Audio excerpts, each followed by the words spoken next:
അപ്പോൾ നമ്മളിവിടെ കെട്ടിട്ടീനു. അതിൻ്റെ സൈഡ് കുറച്ച് മണ്ണിരുന്നപ്പോൾ കല്ലിരുന്നു. അപ്പോൾ അവിടെ പൊളിഞ്ഞാടിയിട്ട് ഇപ്പോൾ ഒരു 5-8 മാസമായി. അപ്പോൾ അതൊന്ന് വൃത്തിയാക്കിയാണ് ഞങ്ങളിപ്പോൾ. കല്ലൊക്കെ ഇങ്ങനെ നീക്കിയിട്ടിരിക്കണം. അത് നമ്മളെ പറപറ പിന്നെ അസൈനർക്കുക പറപറയണേ തൊള്ളിന്ന് ക്ലിയർ ആകാത്തന്നേ പറപറാന്ന് വിളിച്ചിനെ. അവിടെ മണ്ണിരുന്നതുകൊണ്ട് ഇവിടെ കല്ലിരുന്നപ്പോൾ കെട്ടിയിരുന്നു. അപ്പം ഞങ്ങൾ അയച്ചൊക്കെ ഒന്ന് സെറ്റപ്പാക്കി എടുക്കണം. കെട്ടൊക്കെ അടിപൊളി കെട്ടായിരുന്നു. പക്ഷേ അടി ഫൗണ്ടേഷൻ ക്ലിയർ ആയില്ല. അവിടെ മുകളിൽ ഇപ്പോൾ പ്രഭ നിൽക്കണ അവിടുന്ന് അങ്ങോട്ട് കോൺക്രീറ്റ് ഉണ്ട് ഫുള്ള്. ഇവിടെ കോൺക്രീറ്റ് ഇല്ല. അതാണ് തേച്ചത്. നാടിയൊക്കെ അടുങ്ങനെ ഗോപാലനൊക്കെ ആണെങ്കിൽ പ്രശ്നം ഉണ്ടായില്ല. ഇത് പറവറായതുകൊണ്ടേ വലിയ കല്ലുകൊണ്ട് തന്നെ പടുത്തുക്കാൻ തട്ടി. പക്ഷെ ചെറിയൊരു പാളിച്ച പറ്റി.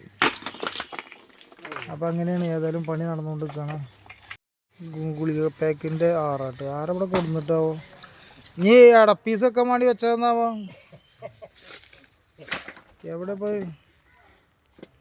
ആകെ കാല് ഗുളികൻ്റെ പാക്ക് 1-2 ഒരു 10-100 പാക്ക് ഉണ്ടാവും അതിൻ്റെ ഉള്ളിൽ കൂടി.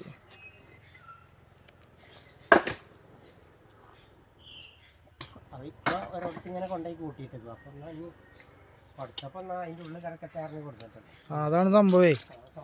അപ്പം അതിൻ്റെ ഉള്ളിലിട്ട് ലീക്കാവും ചെയ്തു. പൊളിഞ്ഞപ്പോഴാണ് സംഗതി പൊളിഞ്ഞത്. ഏതപ്പോൾ ഐറ്റംസ്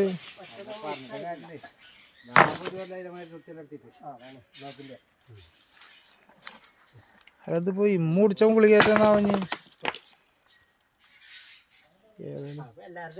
കമ്പനി പ്രഭ അതിൻ്റെ പേരാണ് വായിച്ചാൽ നമുക്ക് അന്വേഷിച്ച് നോക്കാം എവിടുന്നാണ് വന്നത്, എന്താണ് ഗുളിക.